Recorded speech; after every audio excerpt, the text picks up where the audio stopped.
लेकिन जिनके लिए हम कह रहे हैं ये नहीं होते, हम चाहते हैं कि बीजेपी ना रहे, लेकिन अब मुझे कहने की जरूरत नहीं है। कुछ लोग बीजेपी के दबाव में आ गए, तो बताओ हम लोग क्या कर लें?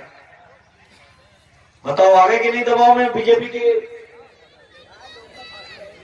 बहुजन समाज पार्टी के लोग बीजेपी के दबाव में है कि नहीं? बता दो ईमानदारी से। तो दबाव में रहकर कोई लड़ाई जीती जा सकती है? लड़ाई जब जीतनी होती है तो बहादुरी के साथ जीती जाती है, और बहादुरी कोई दिखाई है किसी ने, तो आदरणीय अखिलेश यादव जी ने दिखाई है। और उन्होंने नारा दिया है पीडीए का, पिछड़े दलित और अल्पसंख्यक भाइयों को एक करके, और जिनकी तादाद बड़ी तादाद है देश में, उत्तर प्रदेश में बड़ी तादाद है। अगर बताओ आप सबका सहयोग मिल जाएगा तो बताओ फिर बीजेपी को कोई जीतने देगा? नहीं। कोई जिता पाएगा बीजेपी को? जहां पीडीए एक होके खड़ा हो गया, बीजेपी के उम्मीदवारों को अपनी जमानत पे बचाना मुश्किल पड़ जाएगा। लेकिन जरूरत तो है हमें और आपको एक होके खड़े होने की, मजबूती से।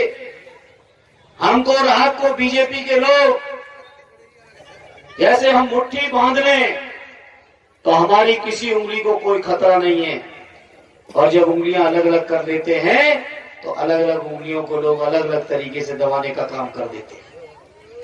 तो बताओ मेरे दलित भाइयों, एक होगे कि नहीं होगे इस बार समाजवादियों के साथ? होगे मजबूती के साथ। बाबा साहब और डॉक्टर राम मनोहर लोहिया जी ने जो शुरू किया था, श्रद्धेय नेताजी और मान्यवर काशीराम जी ने जो शुरू किया था, आए अखिलेश यादव जी ने बहन जी के साथ मिलकर कदम आगे बढ़ाया था। लेकिन दो बार बहन जी ने भारतीय जनता पार्टी के लोगों से मिलकर हमारी इस एकता को तोड़ने का भी काम किया। इसलिए आपसे प्रार्थना लेके आया हूं। वो क्यों दबाव में है, क्यों नहीं है, वो जाने, उनका काम जाने। लेकिन मुझे यकीन है हमारे बिलसी क्षेत्र के दलित भाई किसी के दबाव में नहीं है, वो समाजवादी पार्टी के साथ हैं। और साथ समाजवादियों के नहीं मेरे दलित भाइयों, बता दो खोल के। आप जब साथ दोगे समाजवादियों का, तो समाजवादी पार्टी और माननीय अखिलेश यादव जी हैं जो बीजेपी को उत्तर प्रदेश के मैदान में रोक देंगे। और जिस दिन उत्तर प्रदेश में हम लोग रोक देंगे, दिल्ली में इनकी सरकार का पता फिर नहीं चलेगा। और जब इनकी सरकार का पता नहीं चलेगा तो बाबा साहब का संविधान भी बचेगा, देश का लोकतंत्र भी बचेगा, और बाबा साहब की आत्मा को भी कोई मार नहीं पाएगा। ये हम आपसे प्रार्थना और अपील और निवेदन लेके आए हैं।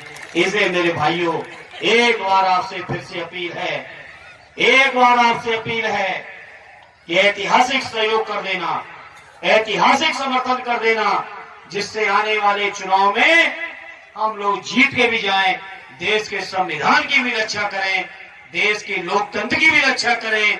और जो आशुतोष मौर्य जी कह रहे थे, हक और अधिकार नहीं मिल रहे हैं, नौकरियों में आरक्षण छीना जा रहा है, सबका एक ही रास्ता है कि बीजेपी को हटा दो, सारे हक भी मिलेंगे, अधिकार भी मिलेंगे, संविधान भी बचेगा, लोकतंत्र भी बचेगा, और बाबा साहब की आत्मा भी हमेशा हमेशा इस देश में जिंदा रहेगी। यही प्रार्थना और अपील लेके आपके बीच आया हूं। आप सभी का बहुत बहुत धन्यवाद। जय हिंद, जय भारत।